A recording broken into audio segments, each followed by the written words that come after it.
I wanted to get back to this study on deception this morning. And if you have an outline, we are down on page 29. I am going to finish up the methods of deception today, and then also look at the motivations for deception. There's a few few reasons why deceivers like to deceive, and we're going to look at those things. And then we will move on to self-deception, I think is what's coming up next weekend, if I remember right.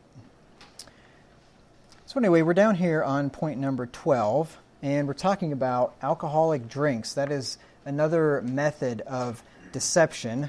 And thank you for your exhortation this morning, Austin, concerning that, based on the passage that I read there in Proverbs 23. I guess I'll probably make a few comments on your comments, or reference your comments when we get there here in a minute. Good examples, or bad examples, or however you want to look at it. Yeah. Yes. So anyway, deception can be accomplished by using alcoholic drinks. Proverbs 20 and verse 1. Proverbs 21 says, "Wine is a mocker, strong drink is raging, and whosoever is deceived thereby is not wise." Okay? So this verse here shows us the evils of overconsumption of alcohol. Now, there are teetotalers out there that like to go to verses like this and just say all alcohol is bad. And, of course, you have to compare Scripture with Scripture, and you can't just go to this one verse and to the exclusion of other verses, which says to have a little wine for thy stomach's sake, and thine often infirmities, like Paul told Timothy, and so on. So it's not wine in and of itself that is evil. It is the overconsumption of wine, because the Bible also says wine cheereth the heart of God and man. So obviously wine itself is not evil. Jesus drank wine. That's why they called him a wine bibber. Falsely so called. He was not a bibber, but he did drink wine. But the point is here, wine is deceiving, and you have to be very careful with it. Beer, hard liquor, all those alcoholic drinks. It is a mocker. It is raging. And if you are deceived by it, you're not wise. And the fact that you can be deceived by it means that there is something underneath the surface of it that's not obviously apparent. When you take that first drink, it doesn't seem like a big deal. You have that first beer, not a big deal. And then people that are not wise say, yeah, I'll have another one. And they have another one. And maybe they're getting to feel a little bit, their face is getting a little bit flushed. Maybe their lips are starting to tingle a little bit. But, I'm having a good time. No big deal. I'm not drunk or anything. I'll have a third one. And before you know it, then it starts to creep up on you, and then you end up getting into drunkenness, and that's why wine is deceitful, because it just starts out with a little bit, and then a little bit more, and before you know it, it stings like an adder, it strikes like a snake, and we'll talk about that here in Proverbs chapter 23. And that's one thing, just to give you a practical bit of advice here, and this would be especially important for younger people, which we don't really have any here this morning, but for anybody, you want to settle it in your mind ahead of time, like right now or whenever, before you ever take another drink, to say, I will only have X amount of drinks and no more, ever. Right? And then when you make up your mind now, then when the time comes, when you've had one and you've already said, I will only have one, then you know where your limit is. Or if you say, I'll only have two, right? Then you know where your limit is. And then after you've had the second one, you are already principled to say, nope, I will not have another one, rather than saying, well, I'm okay, I'm feeling all right, before you know a third one, fourth one, and then you're drunk, right? So you settle it now, and you have to understand your own body, because some people have different tolerances for alcohol. For me, it's one. I don't have more than one. I can't have more than one. More than one would get me to leading to drunkenness anyway, and I won't go there. Some people can have more than one. But I'd say if you're somebody that can have 3 or 4 or 6, then you're an alcoholic, right? And you need to stop drinking because you've built up way too much of a tolerance. So anyway, settle it in your minds, what you'll have, and then stick to that principle. But when alcohol is consumed for too long, like I made reference to, it will bite you like a snake hiding in the grass. Look at Proverbs chapter 23, verses 30 through 32. It says, They that tarry long at the wine, they that go to seek mixed wine, look not thou upon the wine when it is red, when it giveth his color in the cup, when it moveth itself aright. At the last it biteth like a serpent, and stingeth like an adder. Remember how wine is deceitful? Well, how do serpents operate? With craft, with guile, right? They're low in the grass. You can't see them. They sneak up on their prey. They're very quiet, and then they strike, right? And you're not expecting it. And that's what happens with overconsumption of alcohol. All of a sudden, you realize that, whoa, I'm drunk. And then it's too late, especially if you're a Christian, because then you're in a position where if it's publicly known, you're going to be out of the church. And you definitely don't want to go there. Alcohol will, overindulgence of it, will trick you into doing a whole bunch of stupid things. And Austin talked to us about some of those things this morning. It'll trick you into getting into arguments that you wouldn't normally get into. Verse 29, who hath woe? Who hath sorrow? Who hath contentions? Who hath babbling? Who hath wounds without cause? Who hath redness of eyes? Who hath contentions? He told us the story about the idiot that got into a fight with a guy that got his head slammed into a floor, right? He got into a contention that he wouldn't probably normally have gotten into, especially with a guy a lot bigger than he was, if he wouldn't have had alcohol, right? He had beer muscles, and he found out that they weren't as big as real muscles.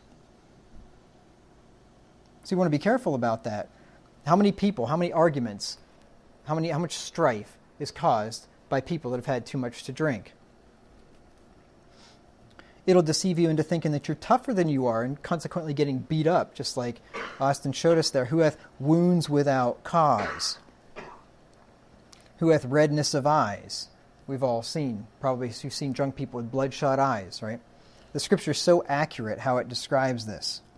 Who hath babbling? Of course, it's going to make you say stupid things that you normally wouldn't say. You normally have enough sense to keep your mouth shut, but there's no inhibition. There's no filter there. You just say whatever comes up. Whatever comes up, comes out.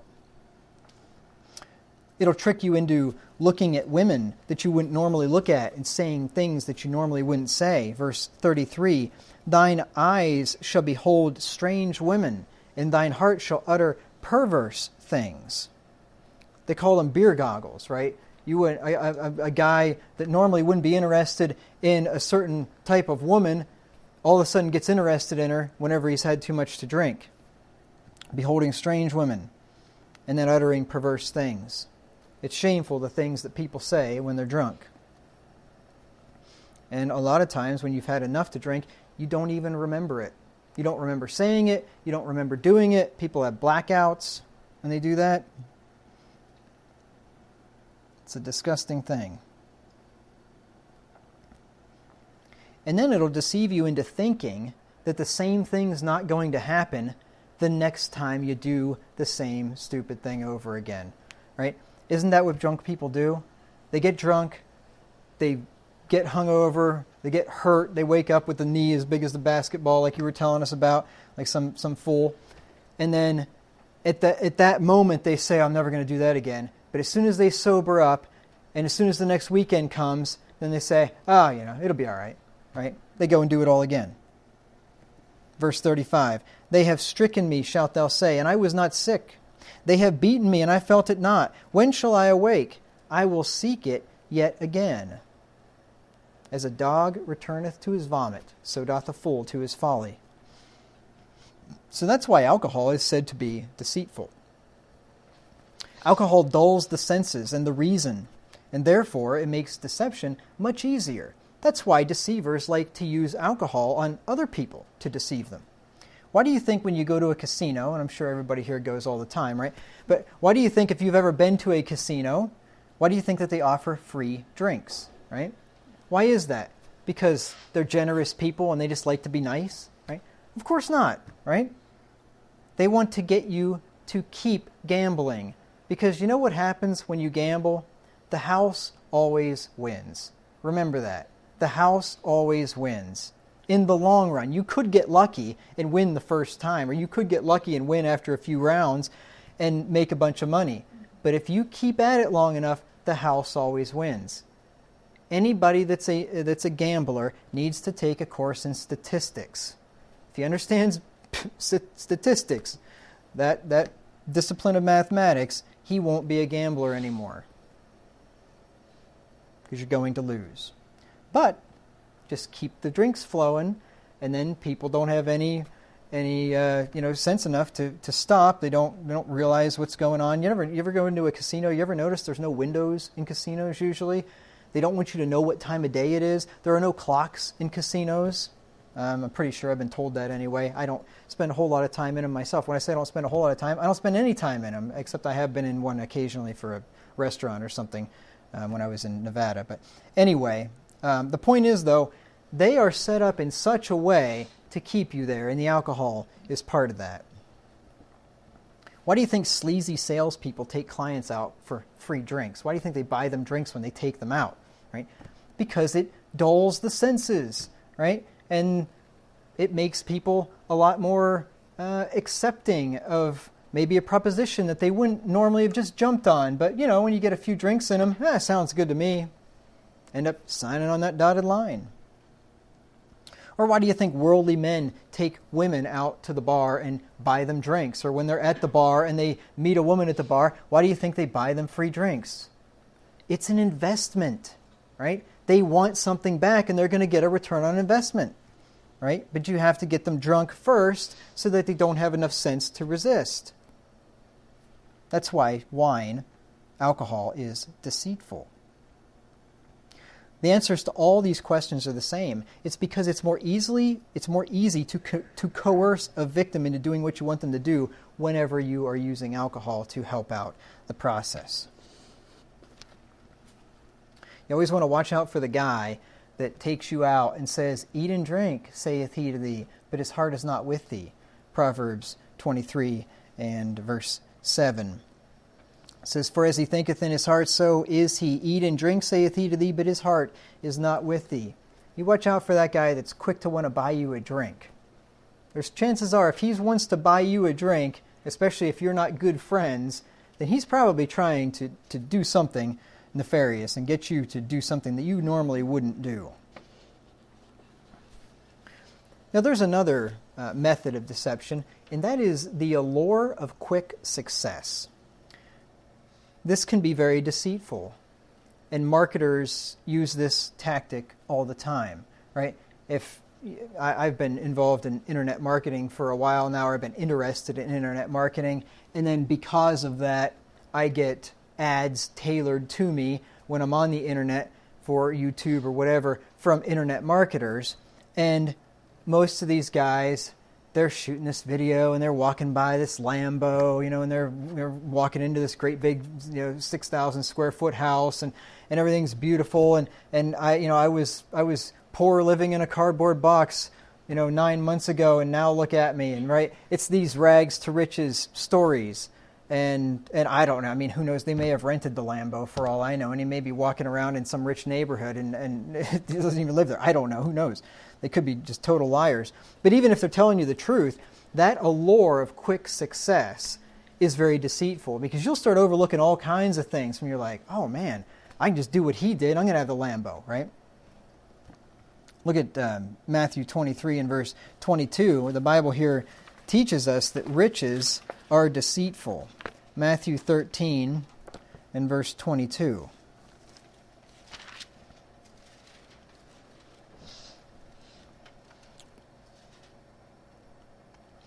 It says, "He also that received seed among the thorns is he that heareth the word, and the cares of this world and the deceitfulness of riches choke the word, and he becometh unfruitful." This is the one of the different hearers there in the parable of the sower.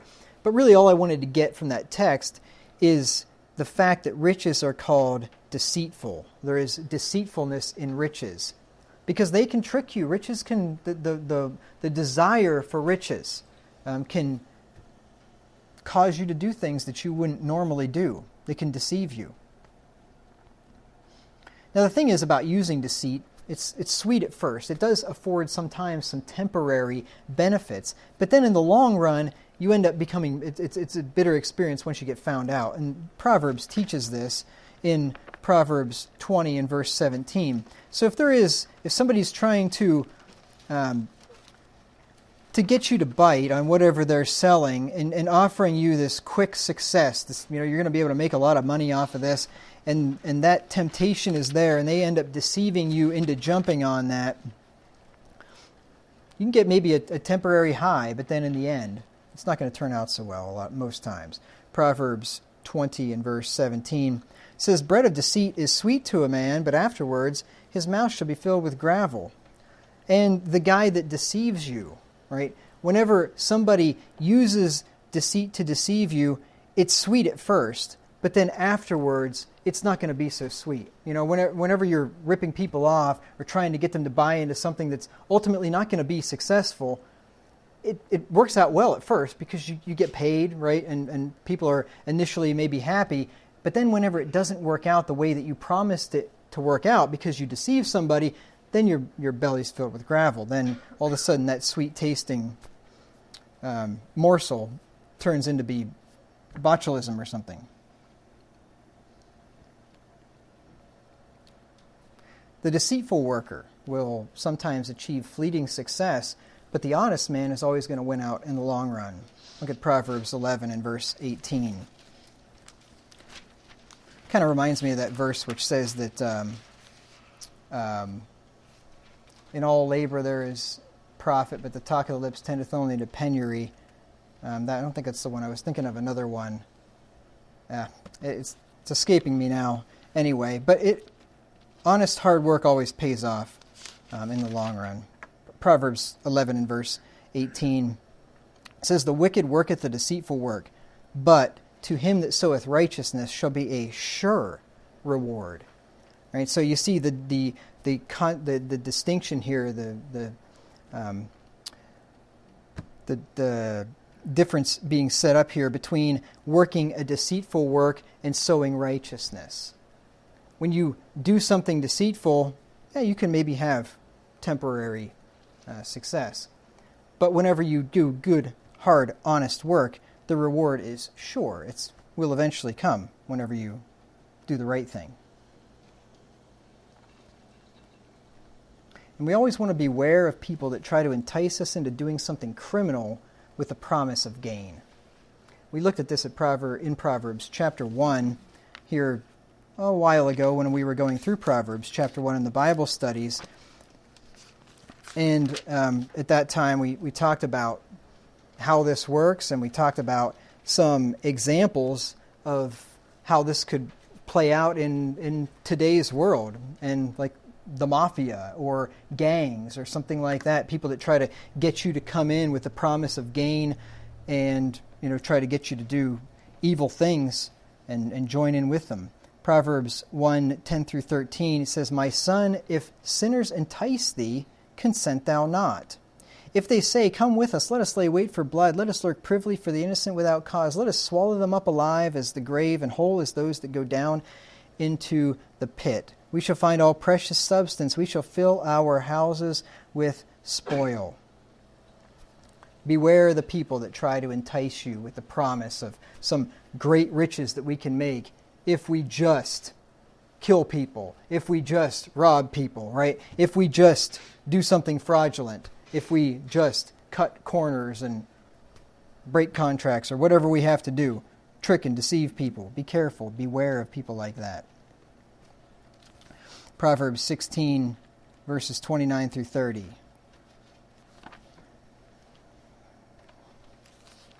Proverbs 16, 29 through 30. A violent man enticeth his neighbor, and leadeth him into the way that is not good. He shutteth his eyes to devise froward things, moving his lips, he bringeth evil to pass. So there's that idea of enticement, which enticement is tied to deception, right? Because you're making the offer seem so good, and it's really, you have this desire that you really want to do it. That's how the deception is accomplished.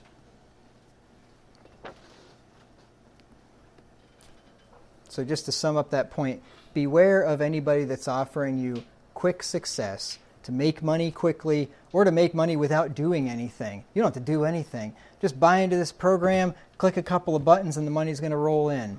If it was that easy, everybody would do it. Right? So be very careful of any get-rich-quick schemes like that, because you're probably being deceived. You know the old saying, if it sounds too good to be true, it probably is. And then another method of deception is that wicked people will try to deceive the righteous by telling them that their leader is trying to deceive them.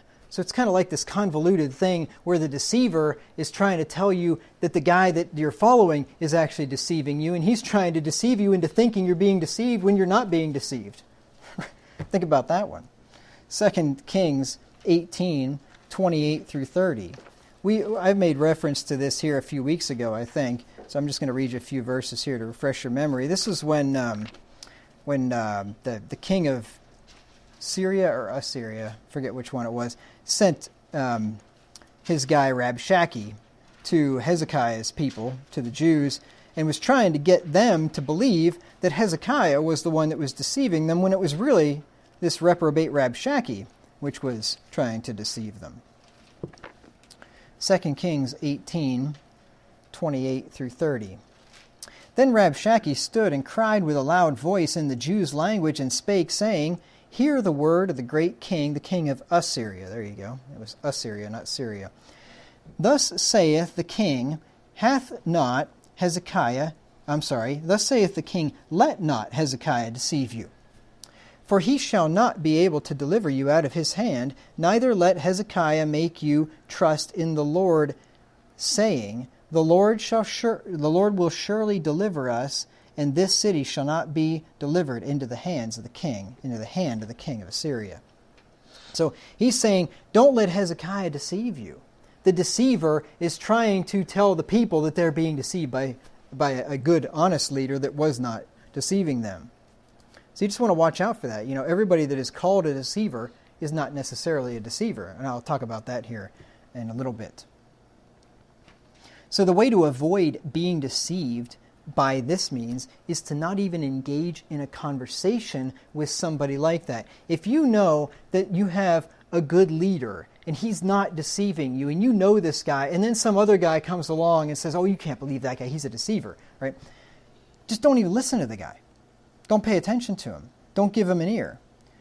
2 Kings 18 and verse 36. But the people held their peace and answered him not a word, for the king's commandment was, saying, answer him not. That's commendable on their part. Don't answer this guy. Answer not a fool according to his folly, right? So they listened to the king, and by not giving ear to that, then they weren't deceived by the deceiver. Proverbs teaches us this in about 3 different verses here, that we should not listen to instruction that leads us away from the truth. Proverbs 14 and verse 7. Proverbs 14 and verse 7. Go from the presence of a foolish man when thou perceivest not in him the lips of knowledge. Now this could be a guy that's trying to deceive you, or it could just be a foolish, stupid person that you're arguing with, and you don't really have any worry about being deceived by the guy, but he's just going to waste your time. And whenever somebody shows himself to be a foolish person, and he doesn't have the lips of knowledge, stop wasting your time with him. It doesn't make any sense. The only time that would ever make sense is if it was in some kind of a public forum, maybe, where there's a bunch of other people watching and listening, and other people could learn from the exchange. Then it might make sense. But if you're arguing with some dude on Facebook or on YouTube or something, and there is no audience out there, and it's just the two of you, you're wasting your time. Go from the presence of a foolish man when thou perceivest not in him the lips of knowledge.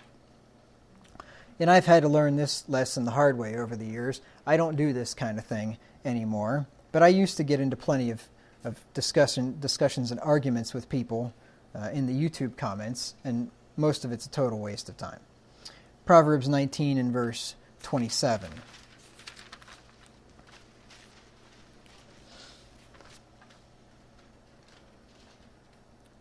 says, Cease, my son, to hear the instruction that causeth to err from the words of knowledge. So don't listen to heresy. Especially the more young in the faith you are, the less you should listen to that kind of stuff.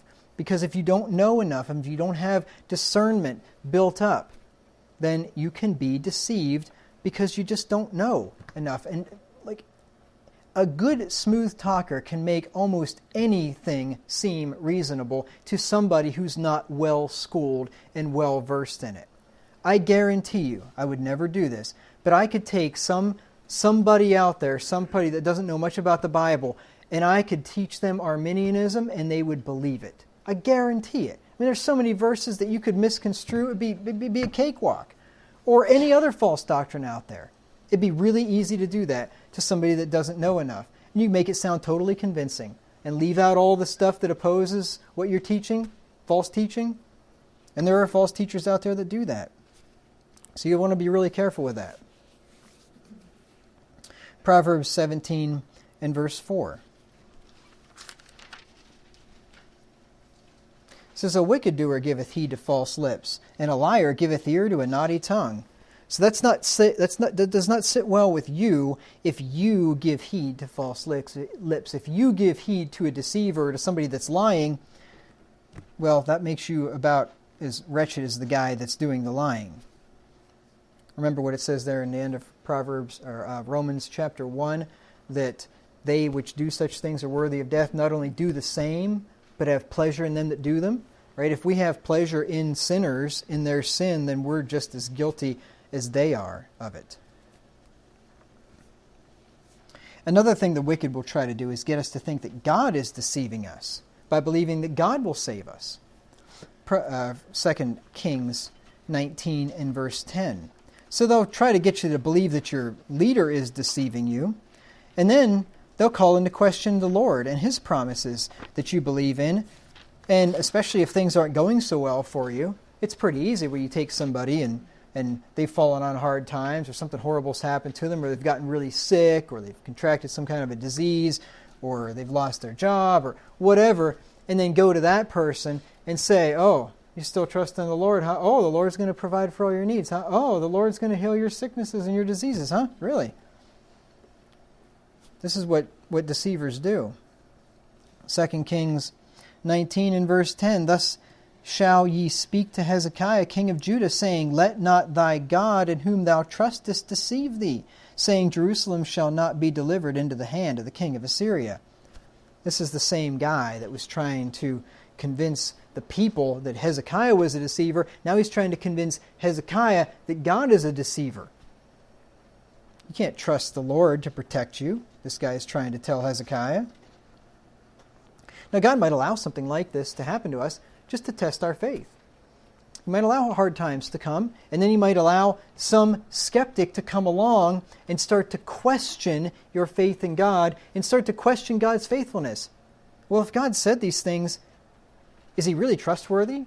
Because, boy, you're falling on hard times right now, and He said that the blessing of the Lord, it maketh rich, and He addeth no sorrow with it. Proverbs, right? You're not rich. You're not exactly happy right now. What's that mean? God's lying. God's not telling you the truth. His word's not true. See how they do it? They don't bother to tell you the other verses that says that God puts His people through trials and temptations to burn off the wood, hay, and the stubble, right? And to ultimately do you good in your latter end. And they don't tell you about those kind of things. They're just trying to get you to question your faith in God. But you're always going to be safe when you put your trust in the Lord. Proverbs 29 and verse 25. God let Israel go through deprivation to see what was in them, to see if they would trust Him or no, and to ultimately do them good in their latter end. I think that is in Deuteronomy chapter 8, as I remember. But anyway, Proverbs 29 and verse 25. It says, the fear of man bringeth a snare, but whoso putteth his trust in the Lord shall be safe. It's always a safe bet to put your trust in the Lord. And don't listen to anybody that's going to try to question God's faithfulness in your life because of some circumstances that you're going through.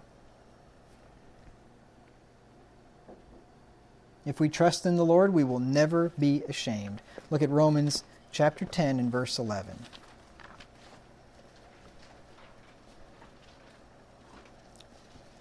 It says, for the Scripture saith, whosoever believeth on Him shall not be ashamed.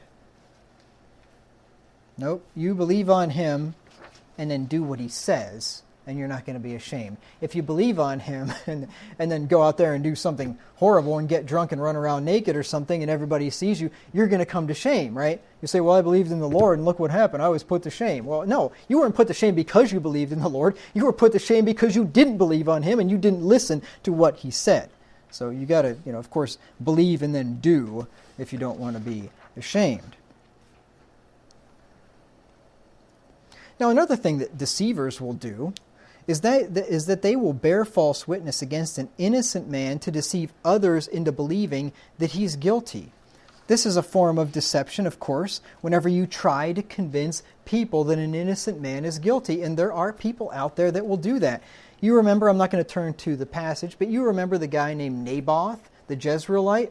Naboth had the vineyard. King Ahab wanted the vineyard. It was right built up next to his house. And Ahab offered him to buy it off of him, and Naboth wouldn't sell it to him because that was his portion of land that was given to him, and he wasn't allowed to give it up. And Ahab was upset about that. He was throwing a little tantrum. His wife asked him what's going on, and he tells him it's this Naboth. He won't give me this vineyard. And Jezebel says, I got an idea. So she goes out there, and she puts Naboth on trial, lifts him up on high, and then brings in false witnesses and accuse Naboth. And they end up putting that guy to death. They suborned witnesses. This is what wicked people will do. Let me give you an example. Proverbs 24 and verse 28.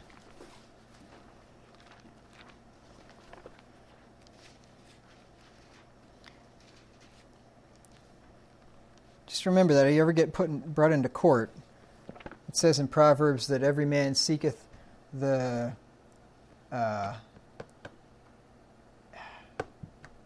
but his judgment cometh from the Lord. I'm trying to think of the first part. Every man seeks the ruler's favor, but his judgment comes from the Lord, roughly anyway. So don't put your faith in the judge up there with the gavel. You seek the Lord when you go into that court of justice, because you just never know what might happen. Proverbs 24 and verse 28 says, Be not a witness against thy neighbor without cause, and deceive not with thy lips. So when they did that to Naboth, they were deceiving, right? They were bearing false witness. They did the same thing to our Lord Jesus Christ. Matthew chapter 26 and verse 59. Matthew 26, 59 through 61. It says, Now the chief priests and elders and all the council sought false witness against Jesus to put him to death, but found none. Yea, though many false witnesses came, yet found they none. At the last came two false witnesses and said, This fellow said, I am able to destroy the temple of God and to build it in 3 days. And the high priest arose and said unto him, Answerest thou nothing? What is it which these witness against thee? But Jesus held his peace. So they suborned witnesses, brought in men to accuse him of false things that he didn't do or say. They did the same thing to Stephen in Acts chapter 6 and verse 11. Acts chapter 6 and verse 11. Whenever they can't argue against you, then they just lie about you. This is how wicked people operate. They charge you with things falsely. And then it's up to you to prove that you're not guilty. We're supposed to be innocent until proven guilty, but in a lot of times, and especially in the public's eye, you're pretty well guilty until proven innocent. I mean, think about it. How many times do you hear in the news about somebody being arrested for something, and what is your first thought? Well, obviously he did it, right? But remember, innocent until proven guilty. Sometimes innocent people are arrested for, maybe it's just accidentally, right? It just looked like the circumstances looked as if he was guilty, but there's an explanation that he wasn't, right? Or sometimes it's just corruption. Cops are corrupt, right? They plant evidence and things like that. They do that sometimes. So you don't ever want to just assume that somebody's guilty. Give them the benefit of the doubt. Acts 6 and verse 11. It says, And they suborned men which said, We heard him speak blasphemous words against Moses and against God. To suborn means to bribe or unlawfully procure a person to make accusations or give evidence or to induce to give false testimony. So they bribed these guys. They actually paid them off to get up there and say, oh, we heard him say these blasphemous things against Moses and against God. Stephen never said any such thing. Now that kind of thing would make you want to fret right there. You know, I'll tell you, if I was brought into court or brought up on charges and I knew that people were lying about me and they just made stuff up, that would cause you to get a little bit angry, you know, a little bit bitter. And you just have to give that to God and just say, I know what I did. I know what I said or didn't say. And just trust that the Lord will take care of the situation. And you know what? What did Jesus do whenever he had witnesses suborned against him and they lied about him and accused him falsely? What did he do? Hire a lawyer? No. Represent himself? No. You know what he did? Nothing. He didn't say anything. So don't always feel like you have to defend yourself. Sometimes the worst thing you can do is defend yourself. Especially, it just depends on what the accusation was, who made it, what the circumstances are. But sometimes it's not worth defending yourself because to even answer the charge is giving credence to it. Just pay no attention. Don't answer it. Ignore them. That'll drive people crazy. They hate it when you do that.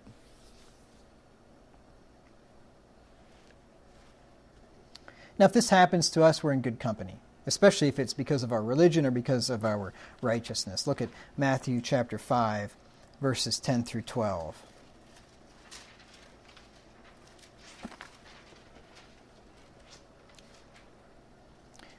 Jesus said, Blessed are they which are persecuted for righteousness' sake, for theirs is the kingdom of heaven.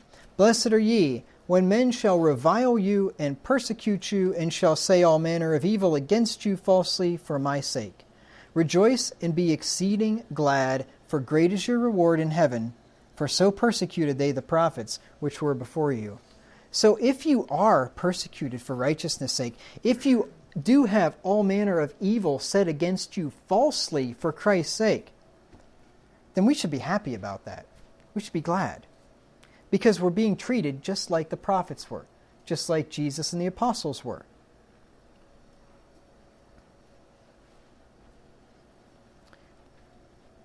That always makes me happy.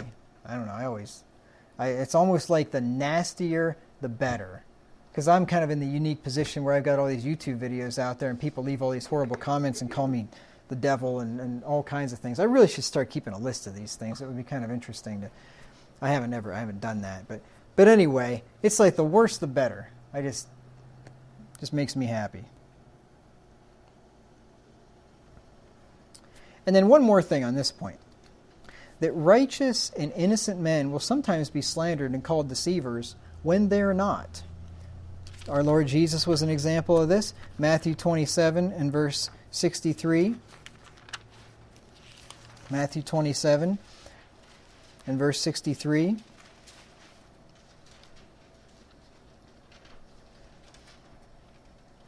This is after he was already crucified, saying, Sir, we remember that deceiver said, while he was yet alive, after 3 days I will rise again. They're calling Jesus a deceiver.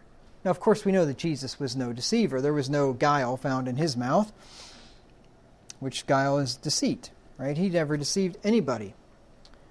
But what I find interesting about this passage, just to chase a little wee rabbit, is that they said, we remember that he said after 3 days he would rise again.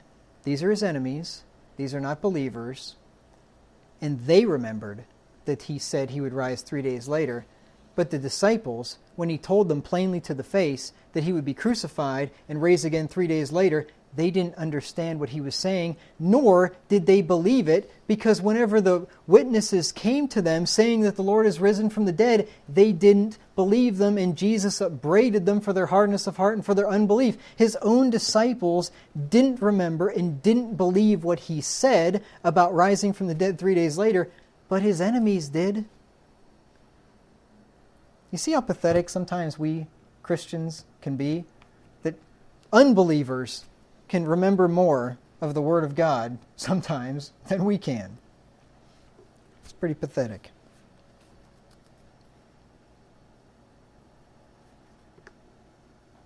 Look at 2 Corinthians 6 and verse 8.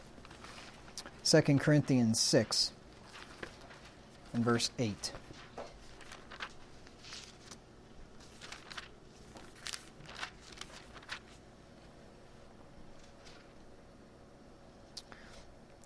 Paul says, by honor and dishonor, by evil report and good report, as deceivers, yet true.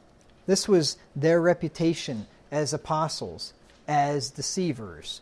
Now, of course, there's that word there, as deceivers. They weren't deceivers, but people viewed them that they were deceivers. They appeared to be deceivers by some people, but they weren't. So just remember this when you hear somebody being called a deceiver, that not everybody that is accused of deceit is a deceiver. I've been called a deceiver many, many times online, of course by people that don't know me and probably haven't listened to hardly anything that I've ever said. But just you want to watch out for that. Not everyone that's accused of being one is one. Now I want to look at the motivations for deception. And I have 3 of them here. I'm sure there's plenty more, but there are 3 of them here that I found in the Scripture that I wanted to cover with you. The first motivation for people to deceive somebody else is that they want to get information out of us that they can use against us.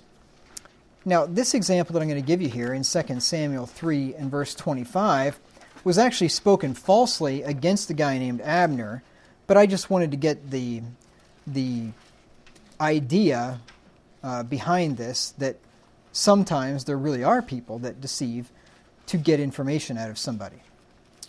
2 Samuel 3 and verse 25.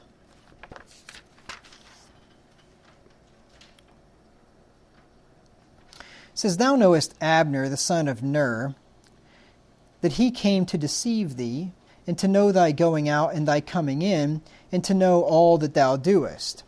This is Joab speaking to King David. He's trying to get David to think that Abner's like, some kind of a fifth column there or something, that Abner was trying to deceive him, and get the best of him or something, that he would have this inside information about David that he could then use against him or something. Abner was not doing this, but my point is that there are people that do that.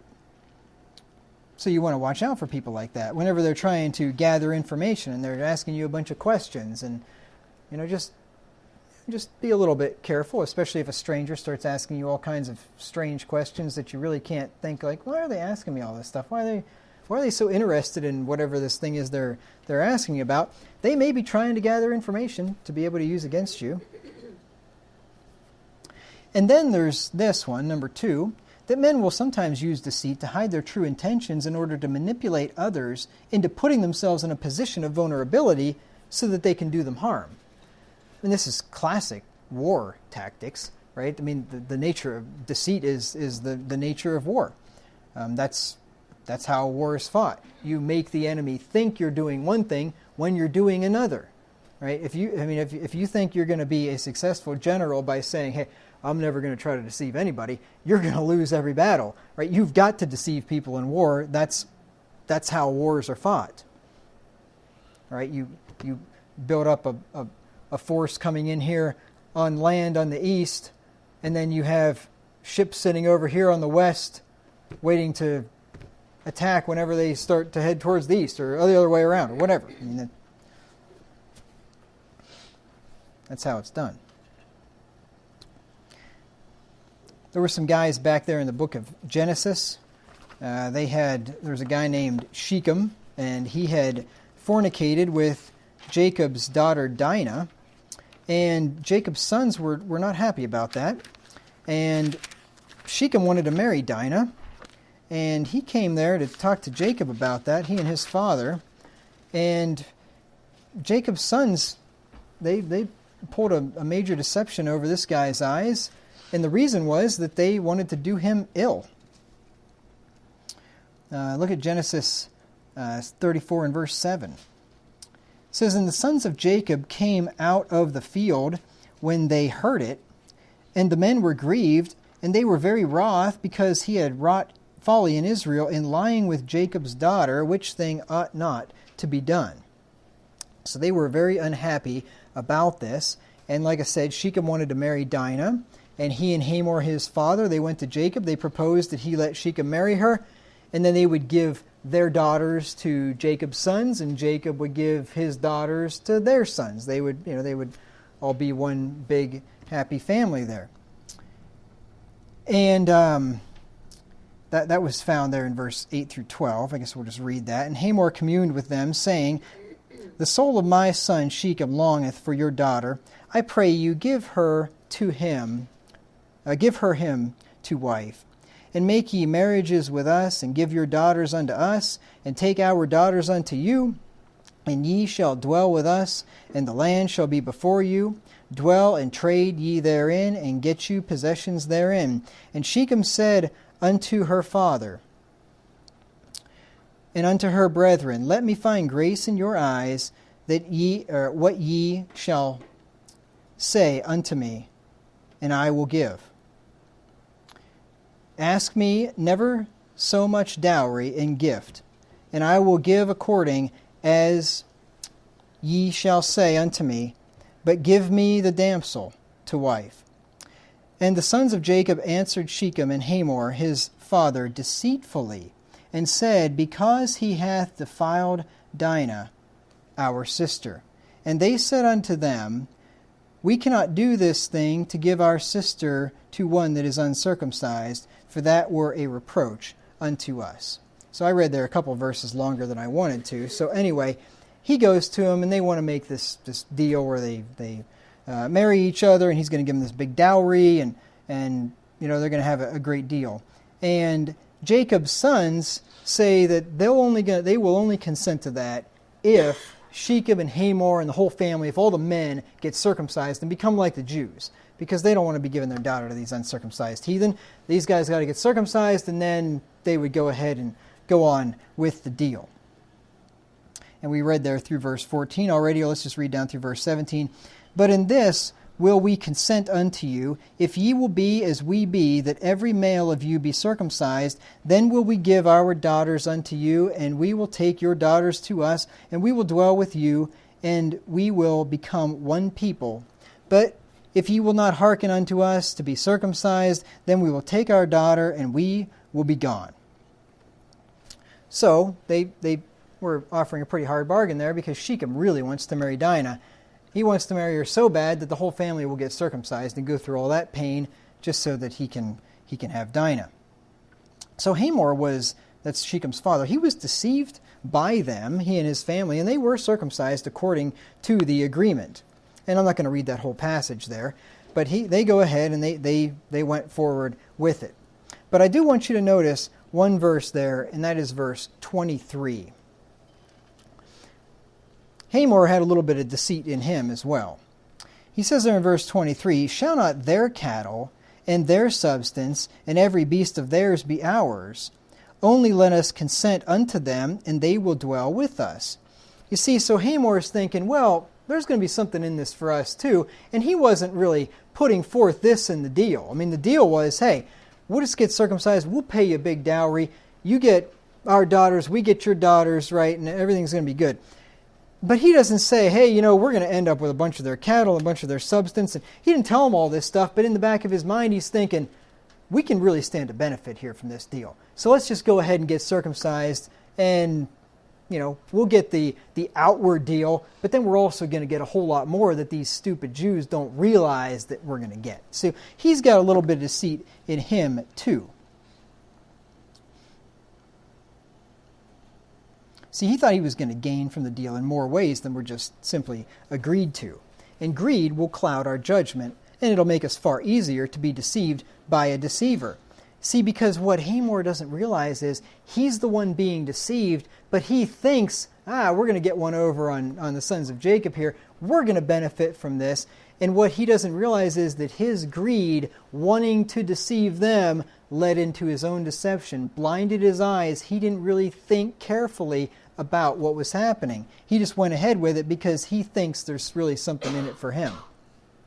So what happened was, on the third day after they were circumcised and they were sore and they're unable to defend themselves well, then Simeon and Levi, they go in and they kill Hamor and Shechem and all the men. They killed them all, and then they took the women for themselves.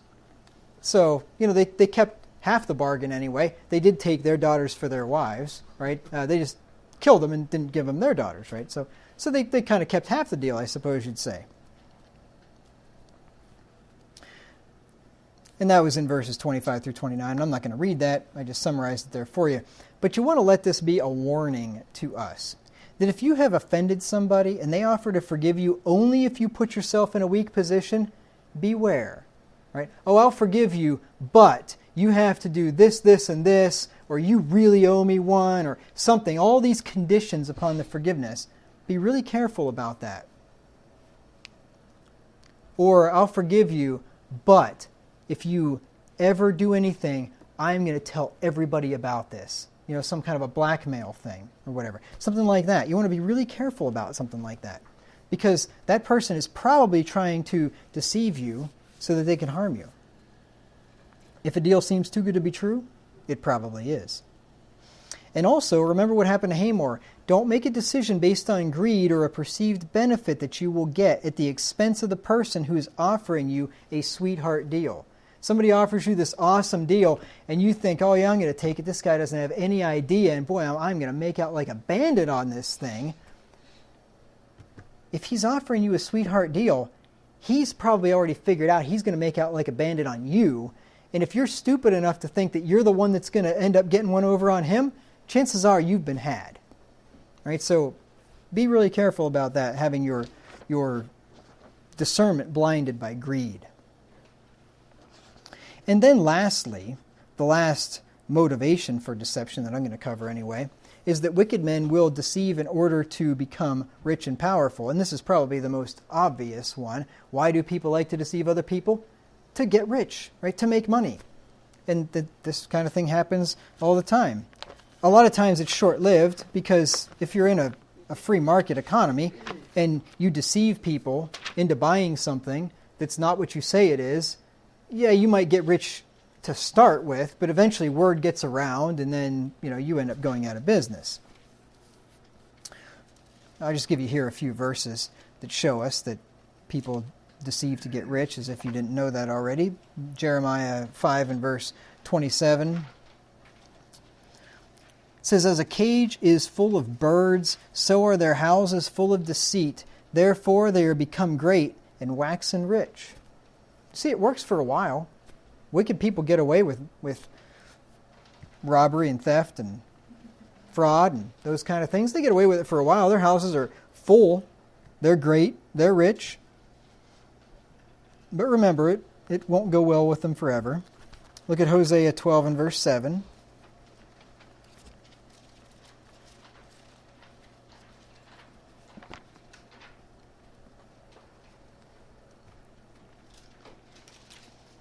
This is speaking of Ephraim.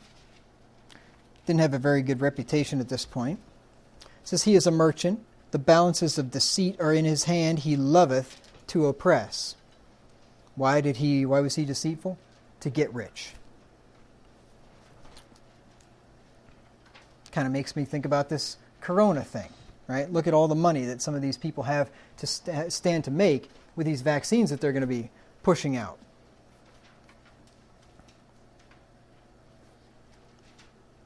And then Amos 5, 8 in verse 5, pardon me. Amos 8:5. And by the way, guess who now is the vacciner in chief now? Our president, Donald Trump. He's the one that's pushing for them now. I just saw an interview with him the other day, and he was talking about how they want to, it's like called Operation Warp Speed or something like that, where he wants to fast track this thing. I mean, we got to get this thing out now, and the government's full force behind it. Yeah, boy, that's something I want to inject into my body. Let me tell you what, whenever they're going to force it through as fast as they possibly can and not do the trials that are needed in the test and all that stuff, that's just what I want to get, which is not what I'm going to get. And then they asked him, well, who's in charge of this thing? He's like, well, to be honest, I am. He just flat out said it. I'm in charge of this thing. You can look it up for yourself. I'm not making it up. So now Trump is the one that's pushing this vaccine. Now, of course, everybody's going to get it because Trump's a wonderful guy. I mean, he would never have any ill will towards any of us or anything. He's such a wonderful guy. Amos 8 and verse 5. I'm beginning to think, by the way, on that topic, I'm not going to vote for it myself, but I think we just need Democrats in the Congress and the White House from here on out, because you know what? Democrats want to do a bunch of bad stuff, but then Republicans wake up from their stupor and then they resist it. I don't think this would have happened if there'd be a Democrat in the White House. I don't think people would have put up with that. I think it's probably better. I mean, look at all the George W. Bush lying us into those wars and all that stuff. Everybody falling for it, and it just seems like, Obama, yeah, he got Obamacare passed, I guess. He did get some things done, but you know what? He didn't get half the stuff done that Trump's able to get accomplished, or that Bush is able to get accomplished, because decent people resist it then. So I don't know. Anyway, Amos 8 and verse 5, saying, when will the new moon be gone, that we may sell corn, and the Sabbath, that we may set forth wheat, making the ephah small and the shekel great, and falsifying the balances by deceit. So yes, they are using deceit to get rich. A lot of marketing tactics are deceitful, such as, you ever go to like a website and they'll have this countdown timer on there, and it's, get it now while it lasts. It's only going to be here for another day or two or whatever. And then if you're like me, you think, okay, let's see. You go back out, you clear the cookies, you go back to the same site, and the timer has started over at the beginning where it was. Isn't that interesting? Or using false scarcity to make the customers act urgently, right? There's only 3 of these things left. Then after you buy one, there's still 3 left. You must have just got a new one. New shipment must have came in of one item as soon as you bought one, Or posting the normal price as the sale price, right? Christian businessmen should never use these kind of tactics to increase sales. It does increase sales, and it works. If it didn't work, they wouldn't do it. But that's one reason why when I tried an e-commerce store here a few years ago, I think that's one reason why I wasn't successful, because I wouldn't use all the deceitful tactics and, with false scarcity and all that kind of stuff. I just wouldn't do that. So anyway, that takes care of the motivations for deception. So just remember, if somebody's asking you a bunch of questions, trying to get information out of you, beware, be a little bit cautious. They might be being a little too friendly for some reason.